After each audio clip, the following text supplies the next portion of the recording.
집 보러 다녀보니까 최근에 매수세가 불붙은 게 느껴져가지고 무섭습니다. 네, 그런 지역도 있고 아닌 지역도 있는데 꽤 많은 지역에서, 그러니까 정확하게 말하면은 금액대로 말하는 게 좋을 것 같은데 한 9억 정도 넘는 데 있잖아요. 9억 넘는 정도의 서울 수도권에 꽤 괜찮은 그냥 실거주성 좋은 단지들은 지금 조금 사람들이 좀 사는 것 같아요.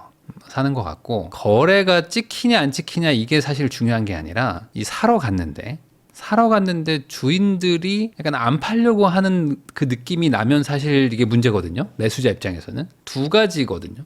매수자가 사러 갔는데 매도자는 팔고 싶어 하는데 매수자가 좀 기다려볼까? 약간 이런 느낌으로 거래가 안 되는 경우가 있어요. 요게 언제라고 해야 될까? 2023년? 2023년 정도의 느낌이죠. 2023년 초, 그 다음에 이제 8월에 이제 대출 규제 빵 터지고 나서 11월 정도, 2023년 11월, 2024년 1월, 요 정도입니다.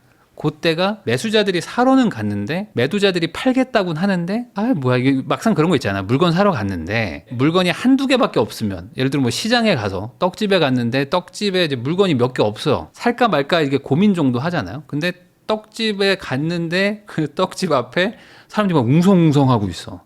뭐야 하고 이제 봤는데 떡이 한 3-4개밖에 안 남았는데 한 대여섯 명이서 이거 살까 저거 살까 막 이러고 있는 거야. 예를 들어. 그러면 나도 하나 사가야 되나? 맛집인가? 하면서 괜히 막 이렇게 사가고 싶잖아요. 약간 그런 개념인 거지. 사람이 막 붙어 있으면, 매수자가 붙어 있으면 사람들이 이렇게 막 사러 가고 막 왠지 사야 될 것 같고 막 이러는데, 반대로 나 혼자 갔는데 아무도 줄도 안 서 있어. 여기가 맛집인지 아닌지도 모르겠어. 근데 뭐 떡은 막 이렇게 널려 있어. 근데 문 닫는다고 이제 문 닫으니까 하나 가져가세요 하고 있는 거야, 주인이. 그러면 왠지 안 사고 싶잖아요. 그런 시장이 있고, 지금 시장은 어떤 느낌이냐면은 갔는데 주인들이 팔려다가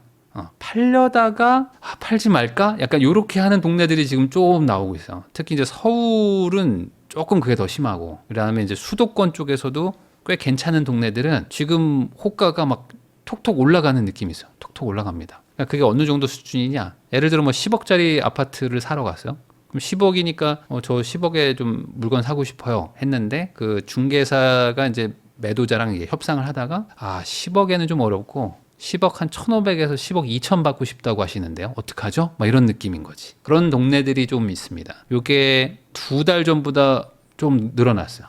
그게 현장의 지금 분위기인 것 같아요. 저희 동네는 전혀 아무런 미동도 없는데요 라고 하는 분들도 있겠지만, 금액대로 치면 한 9억 정도의 느낌이에요. 9억 이상의 느낌 동네. 그 다음에 이제 한 13, 4억 정도 하는 동네들도 좀 막 올라가고 있고 막 좀 호가가 막 튀고 있습니다. 그러니까 가면 사겠다는 사람들은 막 좀 돌아다니는데 매물이 좀 애매해요. 매물이 애매해서 막 저층에 있고 좀 약간 로얄동 아닌 것들 좀 나와 있어서 이거 사긴 좀 뭐한데, 막 한 달 전에 오시지 막 2달 전에만 왔어도 괜찮았는데 막 하는 얘기들이 지금 돌고 있는 동네들이 많아졌다라고 보시면 됩니다. 아닌 지역도 많아요. 여전히 아닌 지역도 많고, 전 인구 기준으로 봤을 때 전국으로 보면은 한 80% 이상의 지역은 딱히 그런 느낌을 받지 못하실 거고, 소수의 지역에서는 지금 그러고 있다. 여전히 똘똘한 한 채, 양극화, 다주택 규제 이런 얘기들이 계속 시장에 돌고 있기 때문에 그래서 그러는 것 같아요. 이상한 호가들 제외하면 매물이 많이 없더라고요. 네, 물건이 없어요. 맞아요. 물건을 거두고 있어요. 이런 얘기도 해주시는데, 실제로 조금 괜찮은 지역들, 그러니까 이게 참 애매한데 남한테 말할 때 나쁘지 않네. 야 거기 살기 괜찮지 정도의 느낌이 있는 동네나 단지들 있잖아요. 그런 동네는 제가 방금 말한 그게 좀 적용이 될 겁니다. 저희 동네 진짜 매물 없어요 라고 말하는 것도 이게 사실이고, 무슨 소리야 우리 동네 전혀 느낌도 없는데 라고 말하는 것도 사실이죠. 근데 내가 사고 싶은 동네는 어디냐 라고 생각하면은 방금 제가 말한 저희 동네 지금 매물 줄어들고 있어요, 그런 동네를 보통 사고 싶어 하시죠. 그러니까 이게 문제라는 거죠. 그냥 자기 동네에 만족하고 사는 분들도 많지만 우리 집 물건 팔아서 저 동네로 이사 가긴 해야 되는데 우리 애도 좀 컸고 이제 막 중학교 들어가면 좀 학원가 있는 데로 좀 가면 좋겠는데 라는 생각을 하시는 분들, 딱 그분들이 가고 싶은 동네들이 지금 매물이 좀 줄고 있어요. 이게 매물이 왜 줄까? 를 생각해 보면 많은 분들이 지금 금리 인하에 대해서 체감을 잘 못하는 분들도 있거든요. 근데 금리 인하는 많이 됐어요. 작년 12월 대비 지금 금리가 많이 내려와 있는 상태입니다. 근데 그에 맞춰서 시장 금리가 아직 좀 덜 내려온 거죠. 정확하게는 주택담보대출 금리가 아직은 살짝 좀 높은 감이 있어요. 정확하게는 상대평가죠. 작년 이맘때의 금리를 생각하면 지금이 좀 높단 말이지. 작년 이맘때는 가상금리가 정말 낮은 수준이어서 거의 원가로 대출을 해주던 시절이다 보니까 그때보다 기준금리가 많이 내려갔는데도 지금은 원가 수준으로 대출은 안 해주니 그러니까 좀 가상금리가 붙어가지고 뭐야 작년하고 뭐 별 차이도 없고 조금 더 높은 느낌인 거죠. 한국은행에서 이번에 금리를 동결했지만 3번 내렸죠. 이미 내린 상태에서 5월에 한번 내릴 확률이 지금 상당히 높고요. 그리고 올해 한 2번 정도 더 내릴 수도 있다라는 얘기들을 지금 하고 있단 말이에요. 경제가 지금 너무 안 좋다라는 얘기들이 공공연하게 나오고 있기 때문에 이 상황에서 금리가 더 내려간다? 하면은 미리 좀 사야겠다라는 수요도 분명히 있고요. 거기다가 이렇게 불안정할 때 사야 된다. 뭔가 이 분위기가 좀 불안불안하고 뭔가 좀 정치적 불확실성 뭐 이런 것들도 있고 할 때 사야지 나중에 다 결론 나고 사게 되면 그때는 또 좋은 물건 못 산다. 이런 또 약간 학습 효과도 있고 지금 뭐 많진 않은데 좀 선제적으로 움직이려고 하는 사람들이 지금 막 돌아다니고 있는 것 같아요.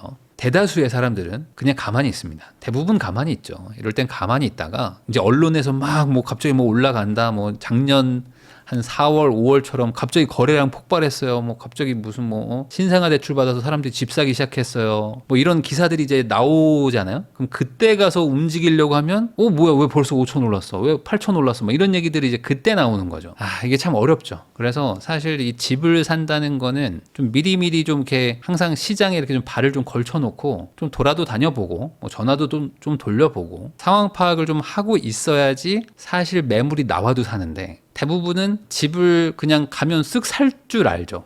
근데 그냥 간다고 살 수 있는 게 아니거든. 가면 호가 물건도 있고 뭐 저가라고 생각해서 가봤더니 1층에 뭐 동향에 막 그 일조권도 안 나오는 옆 동향하고 막 딱 붙어 있는 물건이고 막 이래서 이 판단하고 좀 고민하고 비교하고 검증할 시간이 좀 필요하거든요. 미리미리 좀 알아보고 비교 다 해놓은 다음에 가격이 내 마음에 들어올 때 딱 사는 거죠. 그러니까 한마디로 이제 총을 쏘듯이 총도 장전도 하고 총도 좀 닦아놓고 총기 시전 같은 거 해가지고 장전도 잘 해놓고 미리 좀 이렇게 포즈도 잡아보고 한 다음에 이렇게 조준하고 있다가 쏴야 되는데 대부분은 이제 총 쏴야 되면 뭐 사격장 가서 뭐 그때 생각해보지 뭐 약간 이런 느낌으로 이제 집을 사려고 하시니까 대부분 어떻게 빠지냐면은 11억 정도 되겠지 하고 가요.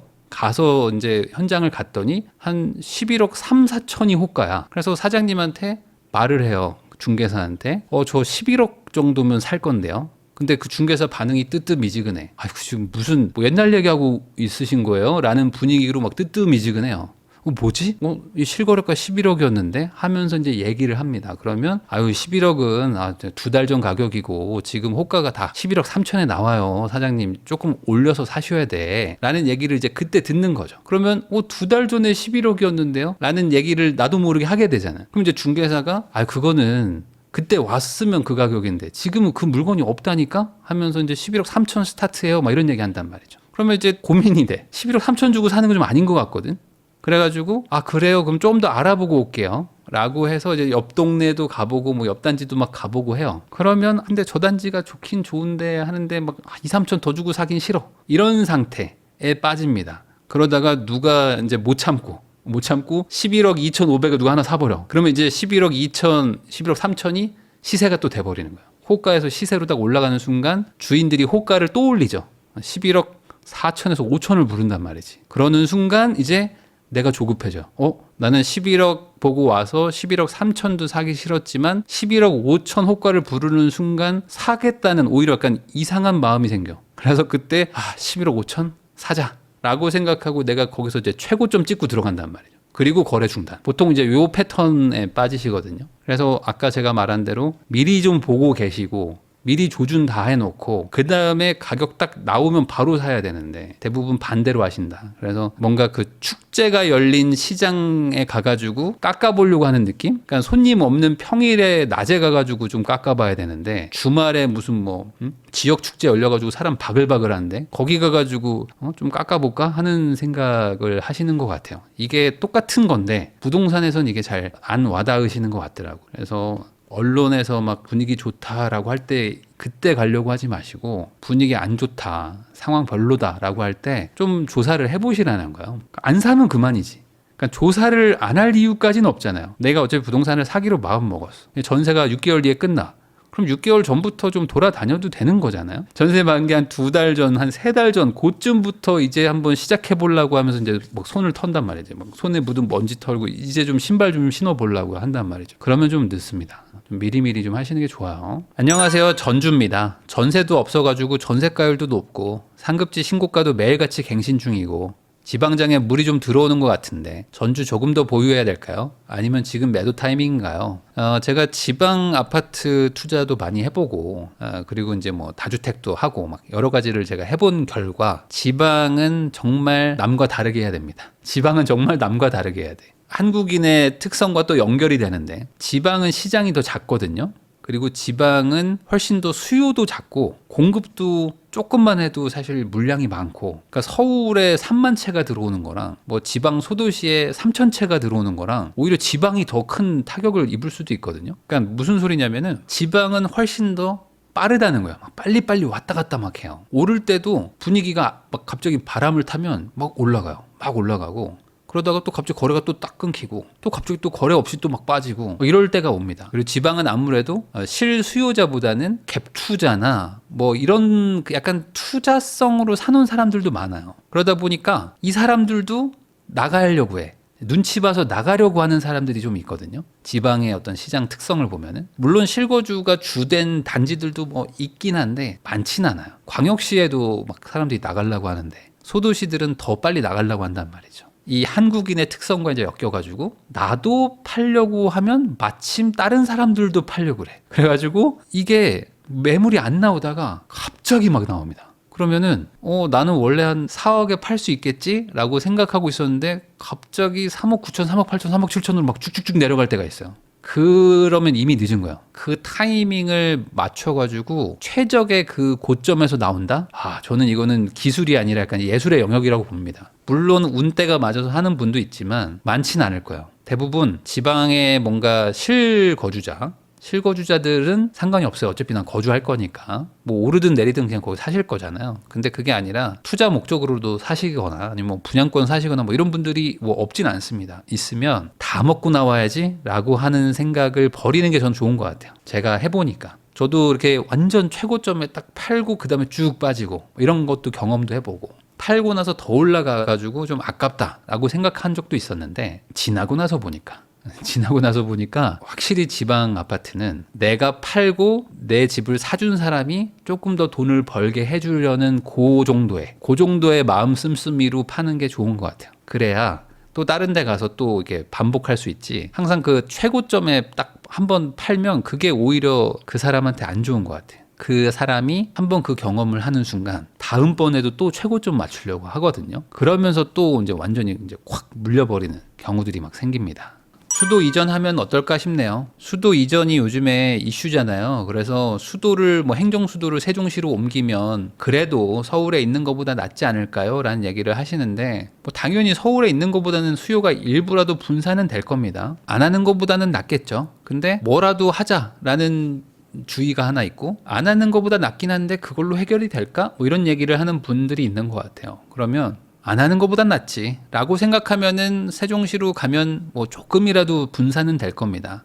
특히 정부 관련된 연구소나 이런 것들도 많이 내려갈 것이고 특히 국회의원 관련된 정부 정책 하여간 다양한 그런 것들이 여의도나 이런 서울 도심지에도 있으니까 그런 곳들이 이제 왔다 갔다 하기 힘들면 일부 내려가겠죠. 근데 보통은 남편들이 왔다 갔다 KTX나 SRT를 타고 다니고 서울에는 거주를 많이들 하시겠죠. 이 정도로 해결이 될까? 라는 거는 좀 애매하죠.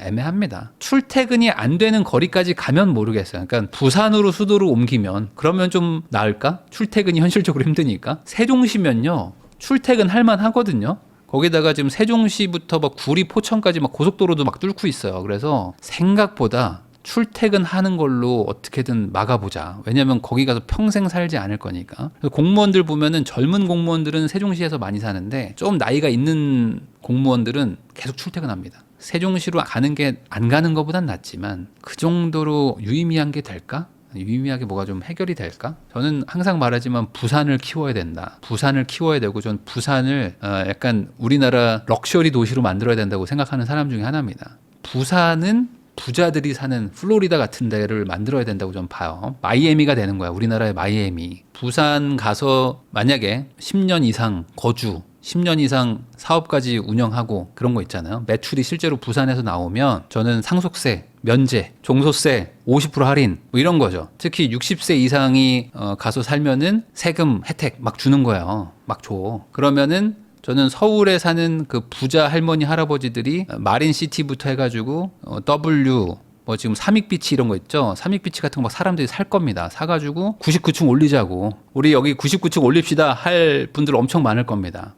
상속세 뭐 이런 거 싹 다 빼준다고 하면. 그래가지고 부산이 약간 뭐라고 할까요? 저는 거기에다가 완전히 막 올인해줘야 된다고 봅니다. 뭐 용적률 막 다 풀어주고 주상복합 막 쫙쫙 올리게 해주고, 그리고 가면 진짜 슈퍼카부터 해가지고 다 오픈카들 막 타고 다니고. 근데 막 할머니 할아버지들이 막 사는 거야. 그냥 그 가면 막 골든 리트리버가 너무 많아. 산책하면 막 개들이 그렇게 많고 막 그러면서 그 노인들이 따뜻한 나라에서 살잖아요. 그런 것처럼 부산이 그래도 눈도 안 오고 하니까 이 동네에 살고, 그러면은 저는 뭐 가지 말라고 그래도 대학 병원들 당연히 다 그쪽으로 내려갈 것이고, 그러면서 거기서 부산은 약간 선망하는 도시가 되는 거죠.